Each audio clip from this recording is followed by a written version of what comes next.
మహేష్ కుమార్ గౌడ్ అనేక విషయాలు తప్పుడు విధానంగా మాట్లాడడం జరిగింది.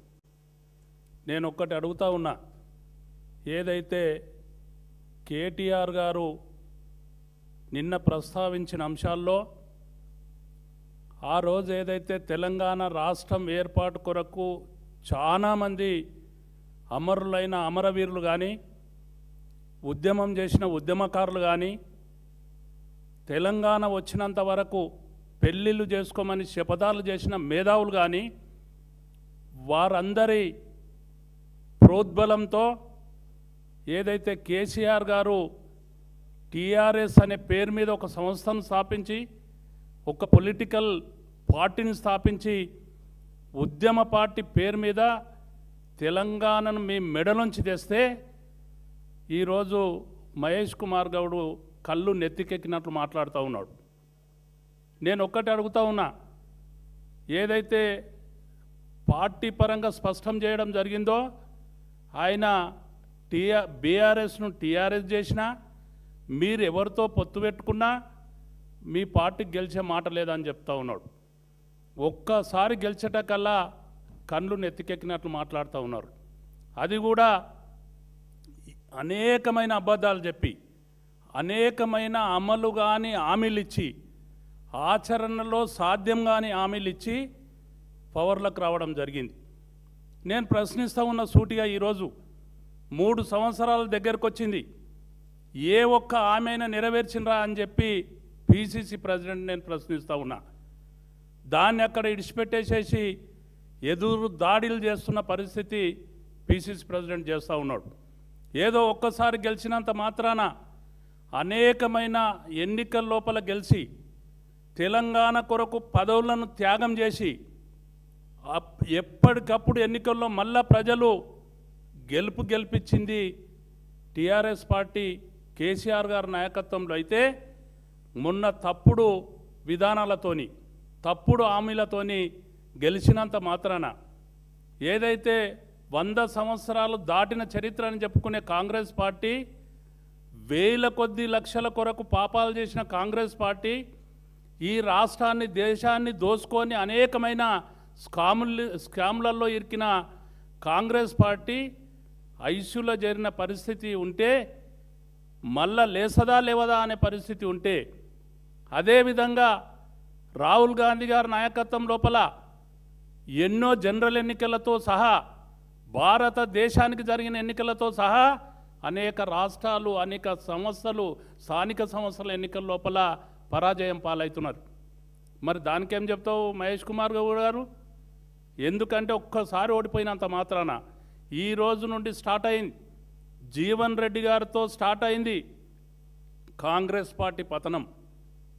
ఈ విధంగానే ఫ్లో స్టార్ట్ అయిపోయింది బీఆర్ఎస్ పార్టీలకు రావడం. బీఆర్ఎస్ పార్టీ విజయం, దమ్ము ధైర్యం ఉంటే ముఖ్యమంత్రి గారు కానీ, పిసిసి అధ్యక్షుని గారు కానీ, మీరు ఇప్పుడు ఎన్నికలకు రండి, జనరల్ ఎన్నికలకు రండి, ప్రభుత్వాన్ని డిజాల్వ్ చేసి మళ్ళీ ఎన్నికలు ప్రజా తీర్పు కోరండి. మాతోని సాధ్యం కాలేదు, మేము ఇచ్చిన హామీలను నెరవేర్చలేదు, మళ్ళా ప్రజా తీర్పు కోరదామని చెప్పి రండి. బ్రహ్మరథం పట్టే పరిస్థితి ఈరోజు కేసీఆర్, కేటీఆర్, హరీష్ రావు గారి నాయకత్వం లోపల తెలంగాణ భారత రాష్ట్ర సమితి విజయం సాధించబోతుంది అని చెప్పి, ఆ విధమైన సంకేతాలు వస్తూ ఉన్నాయని చెప్పి ప్రజలు రియలైజేషన్, ప్రజలు ఏదైతే మొన్న ఇచ్చిన తీర్పునున్నదో ఈరోజు ఆలోచనలో పడ్డ పరిస్థితి ఉన్నది. ఎక్కడ ఆయన ఇచ్చిన రైతులను ఆదుకున్న రైతు బంధుతో సహా మొదలుకుంటే అనేకమైన అంశాలను కూడా పక్కకు పెట్టిన పరిస్థితి ఉన్నది. ఈ విధంగా ఉన్న పరిస్థితి లోపల స్వయాన స్పీకర్ చేసి ఈరోజు శాసనసభ్యునిగా 10 మందిలో ఒకనిగా వెళ్ళిపోయిన పోచారం శ్రీనివాసరెడ్డి చాలా స్పష్టంగా చెప్పడం జరుగుతుంది.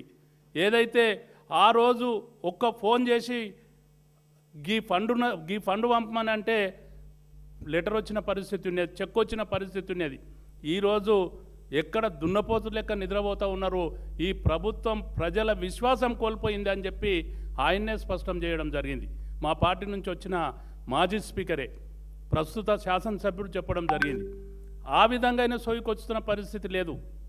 అనేకమైన అక్రమాలు చేస్తూ ఉన్నారు. ఇంకో విషయం కూడా చెప్తా ఉన్నారు, ఏదైతే పిసిసి అధ్యక్షుని హోదా లోపల సింగరేణి గురించి ప్రస్తావించారు. మేమేమంటున్నాం, సింగరేణి గురించి ప్రస్తావించారు, కరెంటు గురించి ప్రస్తావించారు, కాళేశ్వరం గురించి ప్రస్తావించారు, మీకు ఇష్టం వచ్చిన వీటి కొరకు ఇష్టం వచ్చిన కమిషన్లు వేసారు. మరి ఏం జరిగింది విచారణ లోపల అని చెప్పి నేను ప్రశ్నిస్తూ ఉన్నా.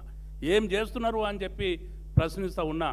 నిజము నిలకడగా తేలుతుంది అన్నట్లు ఎక్కడ కూడా నిజం అనేది నిలకడగా నిరాడంబరంగా తేలుతుంది అని చెప్పి స్పష్టంగా పడ్డది అని చెప్పి నేను ఈ సందర్భంగా తెలియజేస్తూ ఉన్నా. ఇంకా నవ్వులాట ఏంటంటే, జీవన్ రెడ్డి గారు పార్టీ మారితే దానం నాగేందర్ గారు మాట్లాడుతూ ఉన్నారు. చిన్నపిల్లలు కూడా నవ్వుకుంటారు.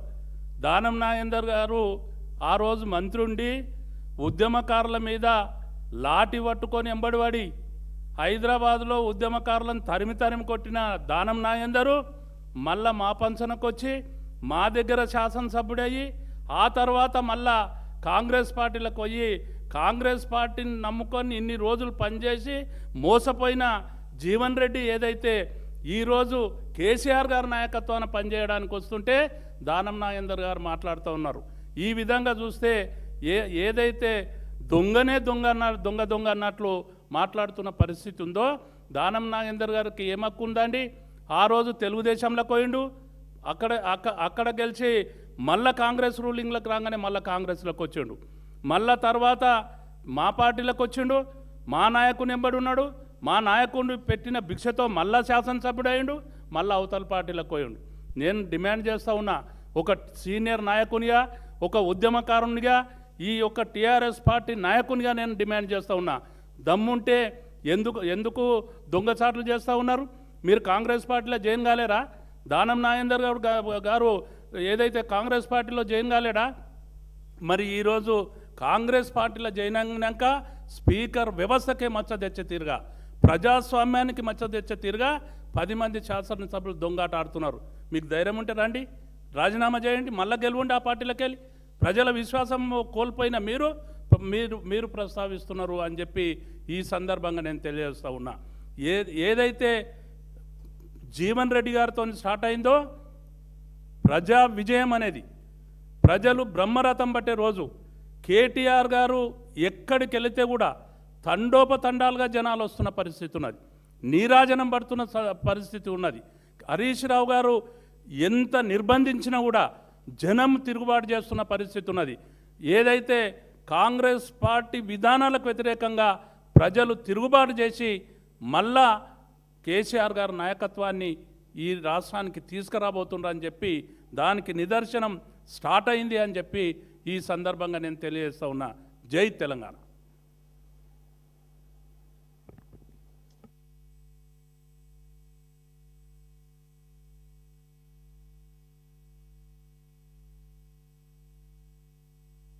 Hi, this is Swati. Like చేయండి, షేర్ చేయండి, కమెంట్ చేయండి అండ్ సబ్స్క్రైబ్ చేయండి GRTV.